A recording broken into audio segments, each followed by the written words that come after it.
ಭಾರತ ಪಾಕಿಸ್ತಾನದ ನಡುವೆ ನಡೆದ ಯುದ್ಧಕ್ಕೆ ಕದನ ವಿರಾಮ ಏನೋ ಘೋಷಣೆ ಆಗಿದೆ. ಆದರೆ ರಾಜ್ಯ ಬಿಜೆಪಿಯಲ್ಲಿ ಮಾತ್ರ ಆಂತರಿಕ ಕಲಹಕ್ಕೆ ವಿರಾಮ ಬಿದ್ದಿಲ್ಲ. ರಾಜ್ಯ ಬಿಜೆಪಿಯ ಕದನಕ್ಕೆ ಈಗ ಬ್ರೇಕ್ ಹಾಕುವುದಕ್ಕೆ ರಾಜ್ಯ ಉಸ್ತುವಾರಿ ಅಖಾಡಕ್ಕೆ ಇಳಿದಿದ್ದಾರೆ.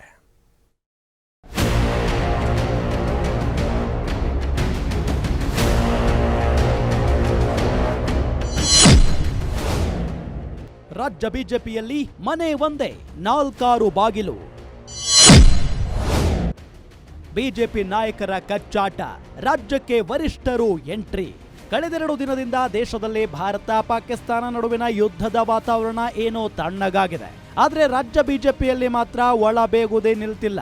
ಅದೇನೋ ಹೇಳ್ತಾರಲ್ವಾ, ಎತ್ತು ಏರಿಗೆ ಎಳೆದ್ರೆ ಕೋಣ ನೀರಿಗಿಳಿತು ಅನ್ನೋ ಹಾಗೆ ಬಿಜೆಪಿಯಲ್ಲಿ ದಿಗ್ಗಜರೆಲ್ಲ ಒಂದೊಂದು ದಿಕ್ಕಲ್ಲಿ ಹೋಗ್ತಿದ್ದಾರೆ. ತಿರಂಗ ಯಾತ್ರೆ ಅನ್ನೋ ನೆಪದಲ್ಲಿ ದೊಡ್ಡವರೆಲ್ಲ ಮನೆಯೊಂದು ನಾಲ್ಕೈದು ಬಾಗಿಲು ಅನ್ನೋ ರೀತಿ ಅವರಷ್ಟಕ್ಕೆ ಅವರೇ ನಾಯಕತ್ವ ವಹಿಸಿಕೊಳ್ತಿದ್ದಾರೆ.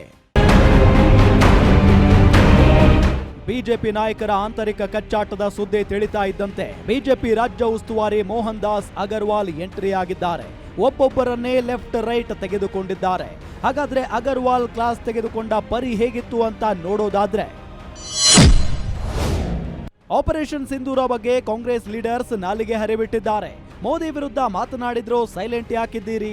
ಕೌಂಟರ್ ಅಟ್ಯಾಕ್ಗೆ ಮಾತ್ರ ಸೀಮಿತಾನ? ಅಗ್ರೆಸಿವ್ ಅಟ್ಯಾಕ್ ಯಾಕೆ ಮಾಡ್ತಿಲ್ಲ? ಸರ್ಕಾರದ ವೈಫಲ್ಯಗಳನ್ನ ಬಳಸಿಕೊಂಡು ಕಾಂಗ್ರೆಸ್ ವಿರುದ್ಧ ಪ್ರತಿಭಟನೆ ಮಾಡುವಂತೆ ಬಿಜೆಪಿಗೆ ಕ್ಲಾಸ್ ತೆಗೆದುಕೊಂಡಿದ್ದಾರೆ. ಪ್ರಮುಖವಾಗಿ ಪ್ರಿಯಾಂಕ್ ಖರ್ಗೆ, ಸಂತೋಷ್ ಲಾಡ್ ಅವರನ್ನ ಮಾತಿನಿಂದ ಕಟ್ಟಿ ಹಾಕ್ತಿಲ್ಲ ಯಾಕೆ ಅಂತ ಪ್ರಶ್ನಿಸಿದ್ದಾರೆ. ವರಿಷ್ಠರು ಕ್ಲಾಸ್ ತೆಗೆದುಕೊಳ್ಳುತ್ತಿದ್ದಂತೆ ಬಿಜೆಪಿಯಿಂದ ಒಗ್ಗಟ್ಟಿನ ಮಂತ್ರ. ಕಾಂಗ್ರೆಸ್ ವಿರುದ್ಧ ಮುಂದಿನ ಹೋರಾಟಕ್ಕೆ ಮಾಸ್ಟರ್ ಪ್ಲಾನ್.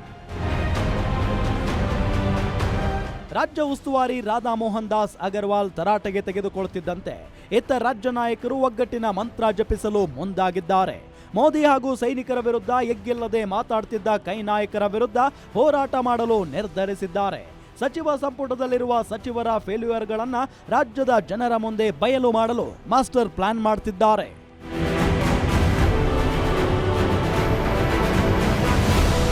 ಒಟ್ನಲ್ಲಿ ಕಮಲ ಪಡೆಯಲ್ಲಿದ್ದ ಆಂತರಿಕ ಕಲಹಕ್ಕೆ ಫುಲ್ ಸ್ಟಾಪ್ ಇಡಲು ರಾಜ್ಯ ಉಸ್ತುವಾರಿಯು ಎಂಟ್ರಿಯಾಗಿದ್ದಾರೆ.